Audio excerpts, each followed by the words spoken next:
Hello, vinyl community. This is Randy, back today with another video.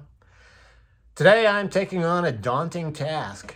I am going to rank the three Stooges studio albums.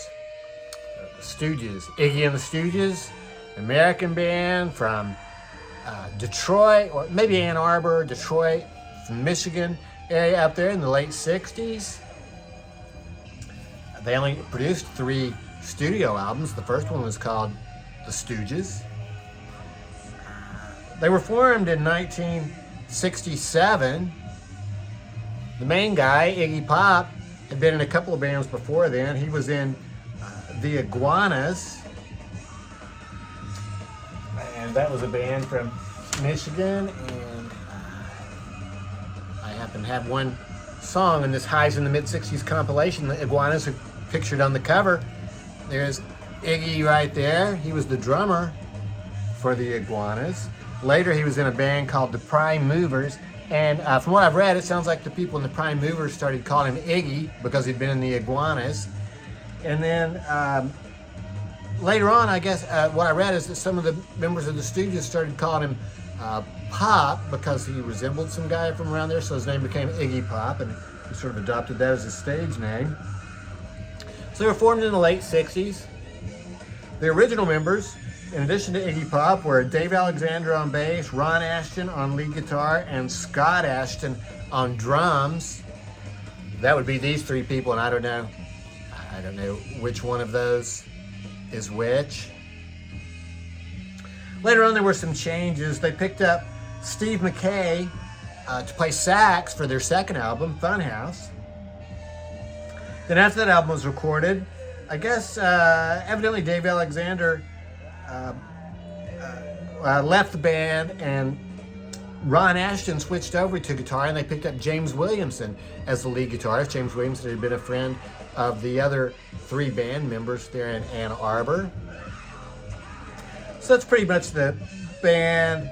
There were some other people that played here and there along the way. They did pick up Scott Thurston on keyboards in 73 and 74. And they reformed in 2003, and Mike Watt from the Minutemen played bass for them from 2003 up till they finally, I guess, disbanded, called it quits in 2016, I think, or something like that. So this is their first album from 1969. This was produced by John Cale. Here's the track listing. 3 songs on the first side. 1969, I Want to Be Your Dog and We Will Fall. 5 songs on the second side. No Fun, Real Cool Time, and Not Right, and Little Doll. This album did not sell a whole lot of copies. So they went back in the studio and produced another album. Here's what this record looks like. This version that I have is evidently it was produced in France, and it's listed as a bootleg in Discogs. Yeah, even though it has the Elektra label on it and everything, but yeah, Discogs says this is a bootleg. Produced in France. So I had a copy of Funhouse that was also produced at the same time, but I gave that one away when I got this reissue that came out in, well, when did this reissue come out? I think it came out in 2003 or something like that. I couldn't really tell you. But this is a reissue. This is not the original. It was a very cool gatefold sleeve. I have a poster of this gatefold sleeve that I got from Grimey's Records. They were giving them away when this was re-released. Actually, and I didn't buy it then, but I was able to talk the manager into giving me a copy of it. So, so that was very cool. So thanks for that, Em. And yeah, so this was 1970 for this album. And then their last album, this has that same Elektra label on it. Their last album is Raw Power. That was released in 1973. I guess the band broke up for a short while after 1970, but then they got back together, and Iggy met David Bowie, signed up with his management company. This record was mixed by David Bowie, but produced by Iggy Pop. And some people complained, I think, that the mix wasn't all that great, I guess. So in 1998, I think Iggy released, he remixed it and released another copy of this. I have that CD. I have the CD over there that has both versions on it, but I didn't really notice that much difference in the two versions. This is a, I think this is a Dutch pressing of this record. This is one that I got in 1980 or so. I used to have 3 copies of this record. This is the first record that I ever got that I got more than 1 copy of it. Mostly I got more than 1 copy just for the cover. This one says Iggy Raw Power. I had another one that said Iggy and the Stooges Raw Power. And then I had one that had no writing at all. I just showed the picture of Iggy there on the front. So this album has 8 songs on it. Search and Destroy, Give Me Danger, Your Pretty Face Is Going to Hell, Penetration. Side 2 starts with Raw Power. Then I Need Somebody, Shake a Pill, and Death Trip.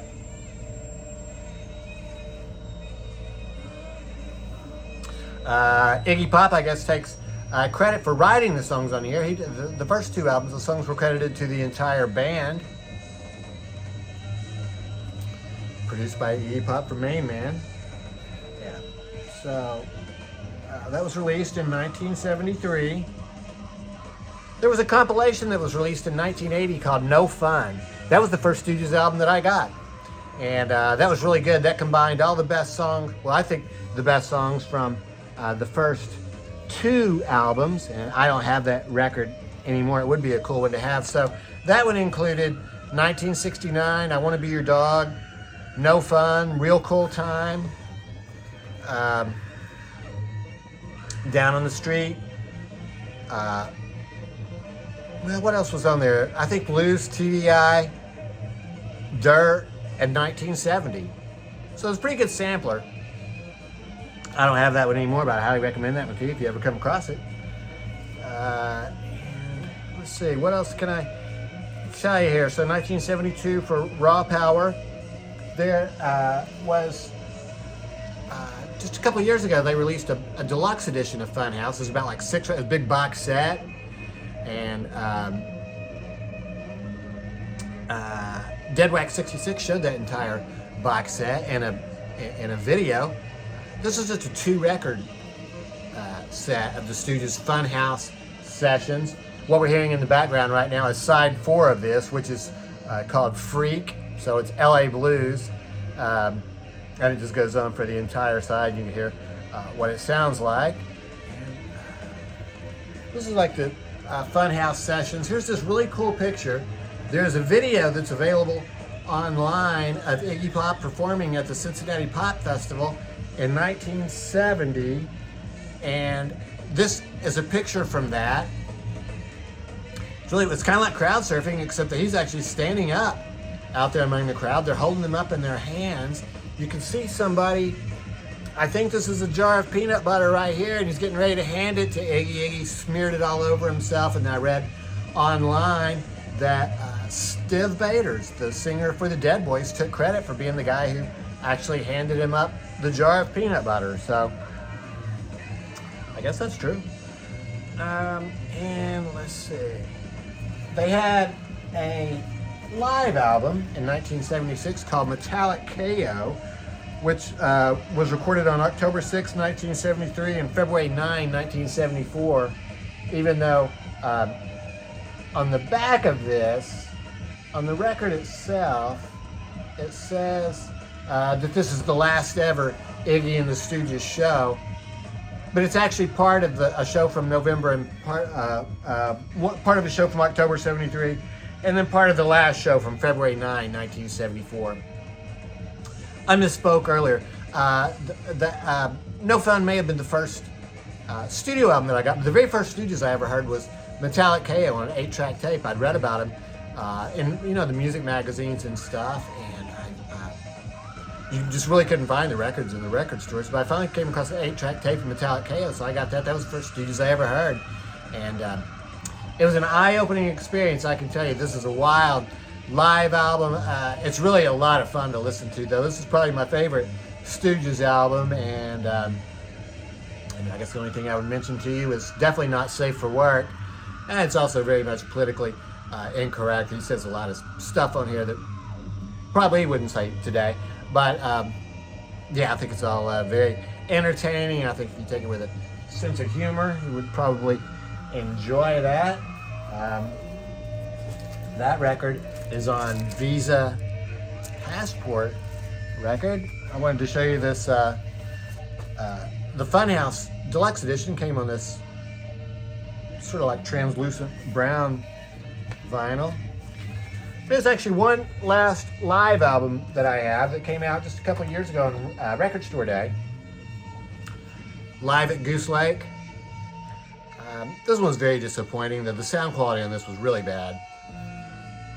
This is on Third Man Records, and well, I guess it was a famous performance and everything, but I don't think I would have released this as an official release because the sound on it is just, it's really bad. I haven't listened to this one too much. It did come with this insert. So, yeah, and that one looks like this. Oh, and then finally just some other odds and ends. Guns N' Roses recorded Raw Power on the Spaghetti Incident. It's on here. The Sex Pistols recorded No Fun in 1976. There was I used to have a compilation album that had a couple of Sex Pistols songs on there from their very last performance in San Francisco. And No Fun was on that. It's a fantastic version of No Fun. Yeah, I don't remember what that compilation album was called. The first Damned album concludes with I Feel Alright, which is 1970. Nick Cave's first band, The Birthday Party, used to do entire sets of Stooges material. Sonic Youth did I Want to Be Your Dog on their, I think it's their first album. Kurt Cobain listed Raw Power as his favorite album. And, well, I already mentioned Guns N' Roses. So, how would I rank these albums?